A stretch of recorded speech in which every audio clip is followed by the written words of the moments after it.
Bonjour et bienvenue sur la chaîne Expansion du réel. Dans cette vidéo, nous allons parler de l'expérience de Laura Blanchon, qui a vécu à 20 ans une méningite foudroyante, et à cette occasion une sortie hors du corps qu'elle raconte dans son livre « Nos vies suspendues ».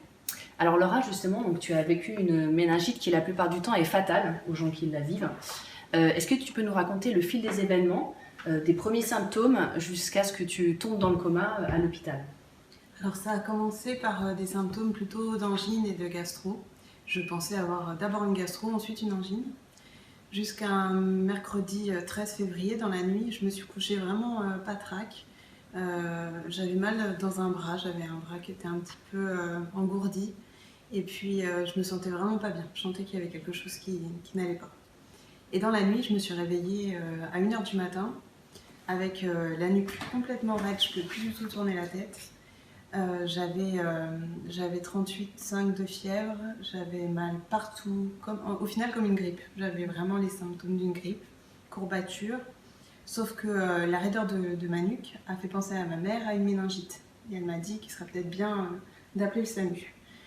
Donc sur le coup, j'ai pas voulu, je lui ai dit non, attends, c'est pas ça, cette maladie elle est vraiment trop rare, c'est pas possible. Puisqu'en fait, à l'époque, j'étais élève infirmière et du coup, je connaissais les symptômes. Et je connaissais aussi la rareté de cette maladie et je ne pensais pas pouvoir l'attraper. Et ma mère m'a dit, bah si c'est pas ça, alors assieds-toi dans ton lit et montre-moi que ça va. Et j'ai essayé de me redresser dans mon lit et là, ma nuque s'est raidie et je me suis mise à pleurer et elle m'a dit, c'est bon, stop, j'appelle le SAMU. Le SAMU a dit à ma mère qu'il était préférable de m'emmener aux urgences parce que par téléphone, c'était difficile de se prononcer. Donc on est parti à la clinique, pas très loin de chez moi, et où là on a été reçu par un médecin qui était très pressé, très fatigué, qui m'a pas ausculté. Dans un premier temps, il m'a juste fait une pression sur le bras. Donc ça m'a fait pleurer parce que c'était comme s'il appuyait sur un bleu. Et il me dit, t'as mal? Alors je lui dis oui en pleurant. Il me dit, oh, t'es stressé. Donc il appelle l'infirmière, donnez-lui un Lexomil. Et puis voilà, rentrez chez vous, c'est rien, c'est une grippe. La grippe, c'est de saison. Les virus sont de saison. Donc il commence à saisir à son ordinateur. Et là, ma mère lui dit non, vous allez ausculter ma fille. Je suis pas venue au milieu de la nuit juste pour venir vous voir sans qu'elle soit examinée. Et donc pour faire plaisir à ma mère, il a regardé mes oreilles, ma gorge. Il a conclu que j'avais une angine en plus d'un symptôme grippal. Il m'a prescrit un traitement contre un virus et m'a mis à repartir shooter au Lexomil. Donc la nuit, je l'ai passé ensuite dans mon lit.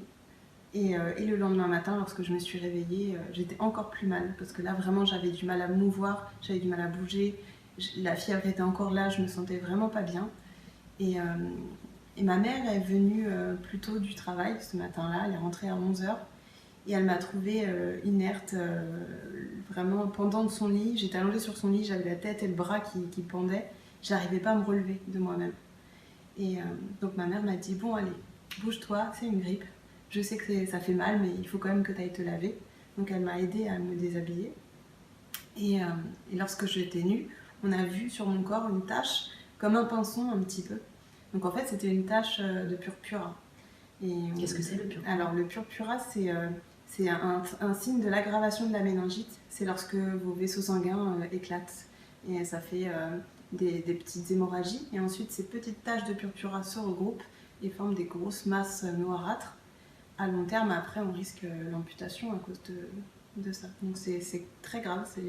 C'est vraiment le signe le plus grave de la méningite.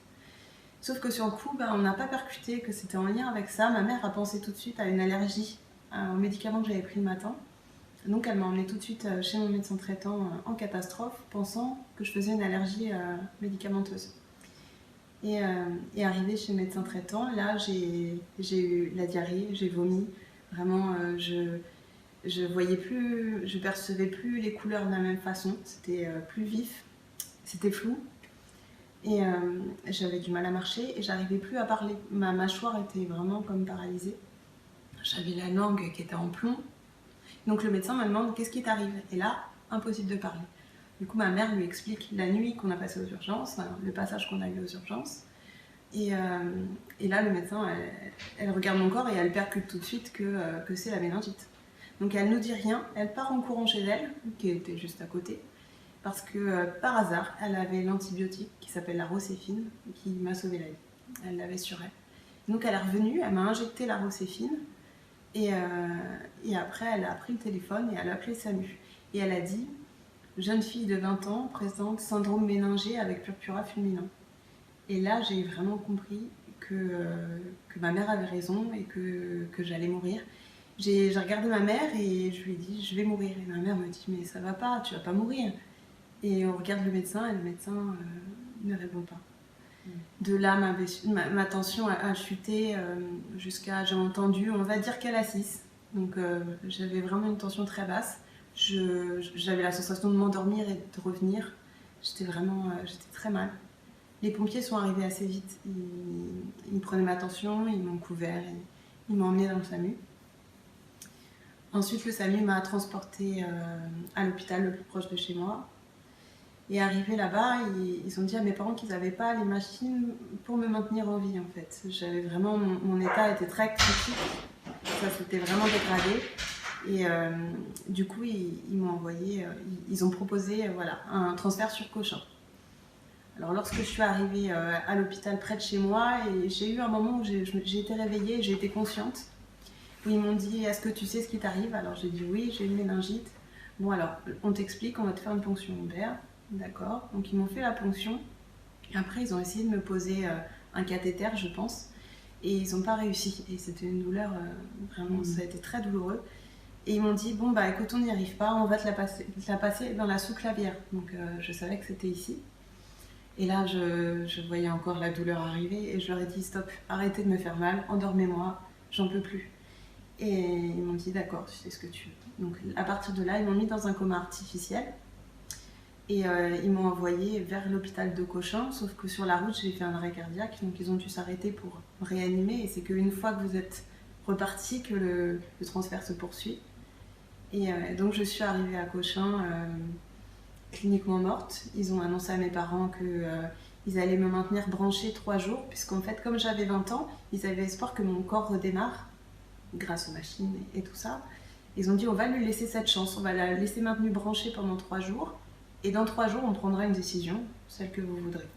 Et mes parents savaient que j'aurais pas voulu d'acharnement, donc il était prévu de toute façon de me débrancher le dimanche 17 février. Et à partir de là, voilà, c'est le coma. Et donc cette méningite que tu as eue, il y a 2 formes de méningite. Il y en a une dont on ne meurt pas et une qui, a priori, est fatale. Donc toi, tu as une méningite bactérienne. Les méningites virales sont souvent moins mortelles et enfin... elles peuvent engendrer par contre de la cécité, de la surdité. Il y a quand même des grosses séquelles avec une méningite virale si elle n'est pas soignée à temps.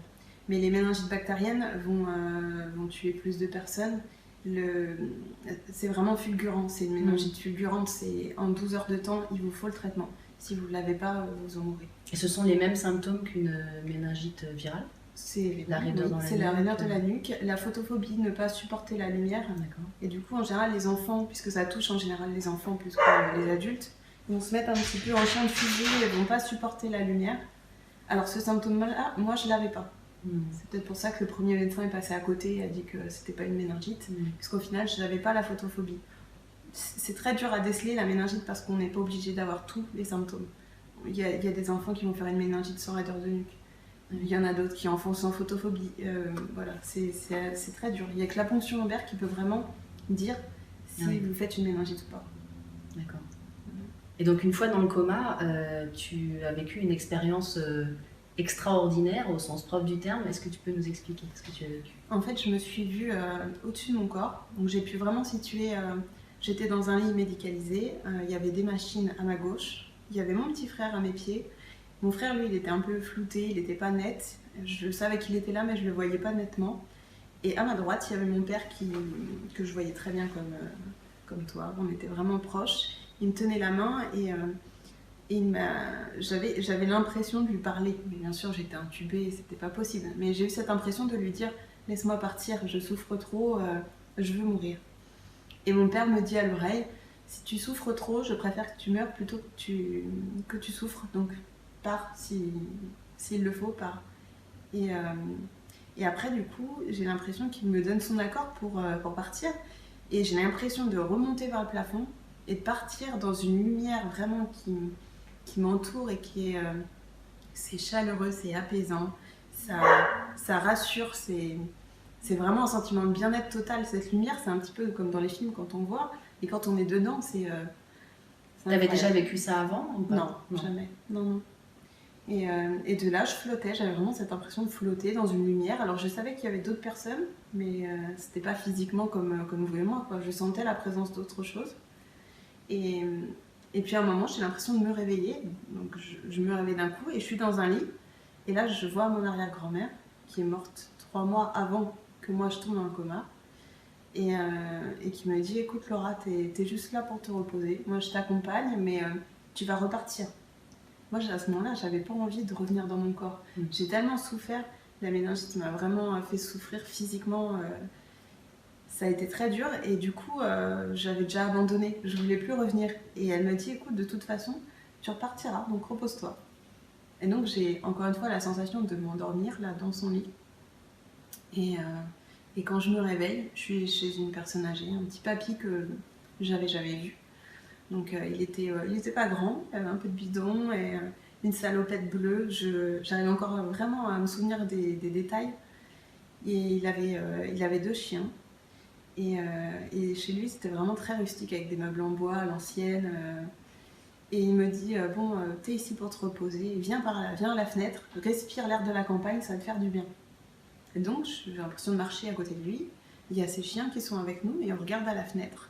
Et là, je vois une allée de peupliers avec vraiment le vent qui soufflait dans les feuilles. Et il y avait un poulailler. Et il y avait un saule pleureur. Et donc, j'avais vraiment une vue du jardin et on voyait le vent et on était bien, quoi. Il y avait toujours cette lumière. On était vraiment bien. Et après, il me dit, bon, allez, tu vas te rallonger un petit peu. Donc, je me rallonge et lui s'assoit à côté de moi sur une chaise en bois. Et la position était vraiment particulière parce que j'avais l'impression que ça devait pas être agréable. En fait, il était assis sur sa chaise, mais la chaise collée au mur et la tête contre le mur.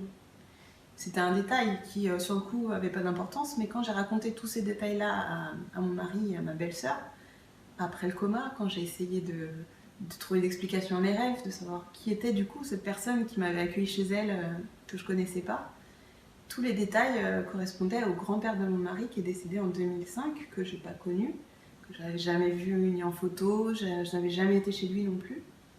Et pourtant, je sais que ça paraît fou, mais c'est ce que j'ai vu. J'ai témoigné, j'ai raconté ce que j'ai vu. Et de là, ma belle famille m'a emmenée là-bas, donc je crois que c'est à 300 ou 400 km, hein, sur sa maison pour voir s'il y avait des points communs aussi. Et arrivé devant, alors la maison a été vendue, donc on ne pouvait pas rentrer à l'intérieur, les gens habitaient. Mais ils nous ont donné l'accord pour faire un tour dans le jardin. Et quand vous arrivez chez ce monsieur-là, il y a la maison qui est là, et là il y a une allée de peupliers. Et il y a, à l'époque, quand mon mari était petit, il me situe un poulailler là où moi je l'ai vu. Et donc j'ai dit à mon mari, le tableau correspond vraiment à ce que j'ai vu, mais il manque le saule pleureur. J'ai un arbre, et du coup il m'emmène sur une souche d'arbre et il me montre une souche d'arbre. Et il me dit, à cet endroit-là, il y avait un saule pleureur avant. Voilà, alors après, ma belle-sœur m'a dit qu'il avait une grande chaise en bois et que tellement qu'il appuyait sa tête sur le mur, il y avait la marque, il y avait une trace jaune, l'empreinte de son crâne sur le mur. Ça fait encore un point commun. Et puis il avait toujours des chiens et moi il m'a dit, mes chiens c'est toute ma vie, il m'a dit ça.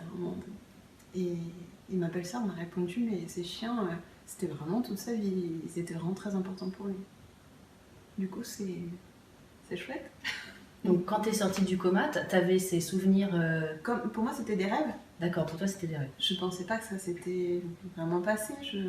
C'était vraiment des rêves. Et du coup, je me suis mise à les raconter comme ça et à faire des liens après, en me disant, oui, il y a peut-être quelque chose en fait. Oui, c'est là où tu t'es rendu compte que c'était pas forcément des rêves, mais autre chose. Je m'en suis rendu compte, c'est le jour où ma mère m'a dit que mon père m'a demandé de mourir à l'hôpital. Et que cette scène-là, elle s'est passée lorsque mon petit frère était présent. Il était à mes pieds. Et mon père s'est mis à côté de moi et il m'a dit dans l'oreille qu'il voulait que je meure plutôt que je souffre. Et là, je me suis dit, attends, c'est vraiment ce que j'ai vu. C'est la scène que j'ai vue. Donc je ne l'ai pas rêvé. Et c'est à partir de là que j'ai cherché des explications à mes rêves. En me disant, mince, peut-être qu'il y a un lien entre tout ça. Donc, voilà. Est-ce que tu avais déjà entendu parler de ce genre de phénomène avant, de ce genre d'expérience? Un petit peu, mais en fait, j'étais vachement fermée à tout ça. Pour moi, ces gens-là... C'était des gens qui voulaient juste se rassurer. C'était des croyants souvent qui veulent se rassurer d'une vie après la mort, qui au final s'inventent des choses, au final pour pas avoir peur de la mort. Mais pour moi, à partir du moment où on mourait, c'était fini, il n'y avait rien après. J'avais pas de croyance particulière, je pensais pas qu'on pouvait avoir un esprit qui survivrait à nos corps et du coup ça a changé, ouais. Et quand tu es rentrée chez toi, enfin, même quand tu es sortie, à partir du moment où tu es sortie du coma, il y a des phénomènes un peu étranges qui sont apparus. Est-ce que tu peux nous en parler? Je sentais des présences à l'hôpital, avant la rééducation, hein, vraiment à l'hôpital, lorsque j'étais en médecine, je sentais qu'il y avait des présences autour de moi, je me sentais jamais seule. Et je me souviens d'une fois, j'étais à l'hôpital et ma mère me dit que je regardais un dessin animé, mais pas en français. Et ma mère arrive dans la chambre, elle me dit « Mais qu'est-ce que tu fais? Pourquoi tu regardes ça ?» Et je lui ai répondu « C'est parce que je me concentre là-dessus pour ne pas voir les ombres autour de moi. » Et du coup, je cherchais n'importe quoi pour concentrer mon attention, pour pas voir ces présences qui étaient là au final. Et donc ça a commencé très tôt à l'hôpital. Alors moi, je mettais ça sur le dos de tous les médicaments qu'on m'a donnés dans le coma. Je pensais vraiment que au final, c'est des drogues qu'on vous donne pour vous maintenir un petit peu au calme. Et je pensais que c'était ça qui me faisait dérailler. Sauf que ça a continué. Ça a continué après en rééducation, dans ma chambre, store fermé, porte fermée, une grande lumière jaune d'un coup, de nulle part. Et pourquoi, je ne sais pas, je n'ai pas compris. Mais il y a eu à un moment donné une lumière alors que tout était fermé, tout était éteint. J'ai pas compris. Après, je me suis dit, je suis passée au-dessus, je continuais ma route après. Hein. Et quand je suis rentrée à la maison, je me suis rendu compte que ça me suivait. Arrivée chez moi, il y avait la télé qui s'allumait toute seule au milieu de la nuit, la chaîne IFI, la musique d'un coup qui vous réveille, alors que voilà, tout était éteint. J'avais un Velux dans ma chambre et je voyais comme des fumées blanches. Du coup, je me sentais vraiment observée et ça me mettait mal à l'aise et ça me faisait super peur parce que je comprenais pas ce qu'elle voulait. Et voilà, un jour, ma mère m'a dit mais qu'est-ce qui t'arrive? Pourquoi t'es... Elle sentait que j'avais peur. Et je lui ai dit, il y a ces fumées, il y a quelque chose qui m'a suivie, qui est à la fenêtre. Et là, ma mère a eu peur pour moi en me disant, oh là, ma fille, elle devient folle, quoi. Ça faisait peur un peu à tout le monde, au final. Ça te faisait peur à toi? Oui, ouais. Parce que je comprenais pas pourquoi ça me suivait. Et puis, s'ils étaient là, ils avaient qu'à me parler, à la limite. Ils avaient qu'à vraiment se montrer, se dévoiler et dire clairement ce qu'ils voulaient. Et du coup, un jour, j'ai parlé et j'ai dit, qu'est-ce que tu veux? Et ça m'a pas répondu. Et comme je suis tombée enceinte très vite pendant ma rééducation, je me suis vraiment concentrée ensuite sur ma grossesse et mon bébé. Et je voulais pas devenir une maman folle. Je voulais vraiment être sur mon bébé et pas voir ça. Et donc un jour, je leur ai dit stop, vous arrêtez, vous me laissez tranquille, je veux plus vous voir. Et à partir de là, je les ai plus. En tout cas, je sentais des fois des présences, mais je voyais pas vraiment visuellement des fumées devant moi ou autour de moi.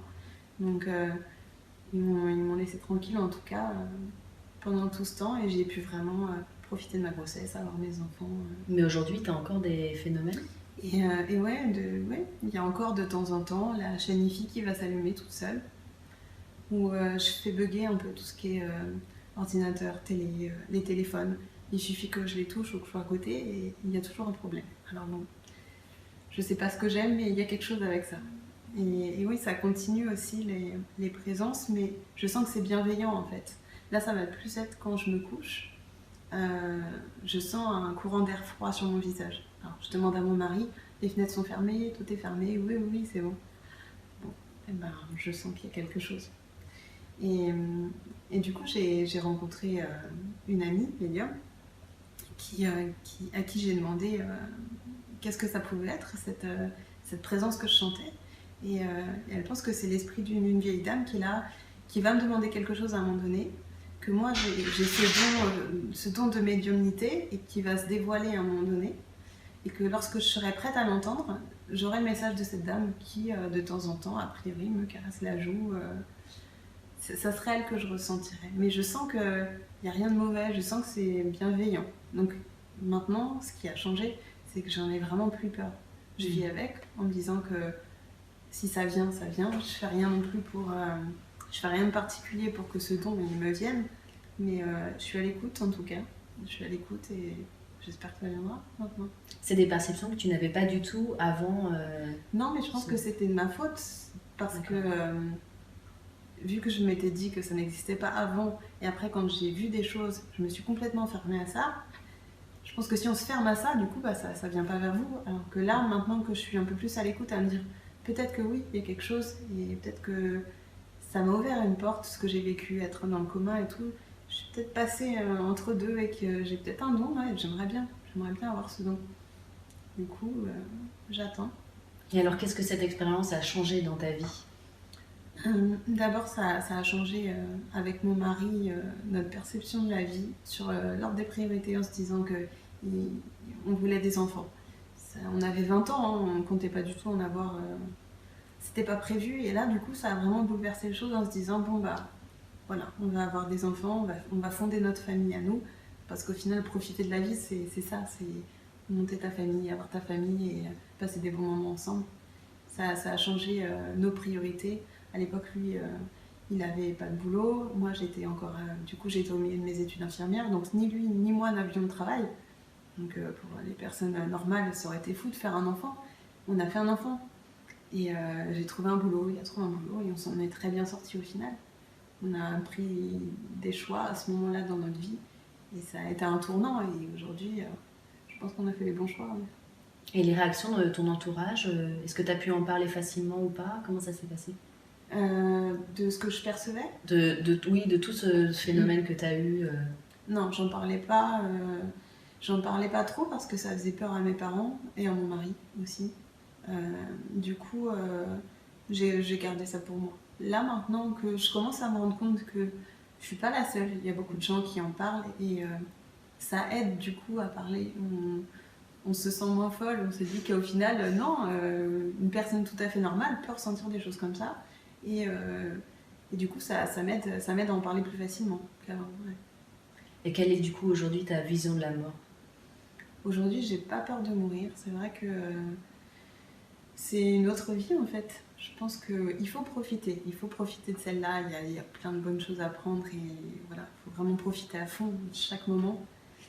Mais quand on vient à partir, bah, c'est juste une page qui se tourne. C'est notre histoire qui commence et je pense qu'il y a autre chose et qu'on peut. Il y a quelque chose après. C'est rassurant. Très bien, bah écoute, merci beaucoup Laura pour ce témoignage. Merci de nous avoir suivis et à très bientôt.